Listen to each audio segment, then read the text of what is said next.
Baik rekan-rekan semua dimanapun berada, terima kasih yang sudah menonton video kali ini. Semoga dalam keadaan sehat walafiat, selalu diberikan kelancaran rezeki yang melimpah dan barokah. Baik rekan-rekan, di kesempatan video kali ini saya akan membagikan sedikit pengalaman, yaitu teknik membuat alat untuk alat bantu bagi tukang las.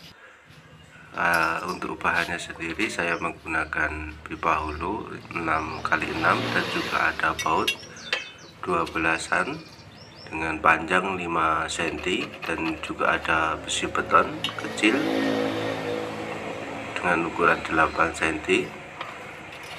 Mari kita simak videonya dan semoga cara saya berbagi ini bisa bermanfaat dan membantu bagi tukang las dengan alat sederhana namun sangat dibutuhkan untuk tukang las.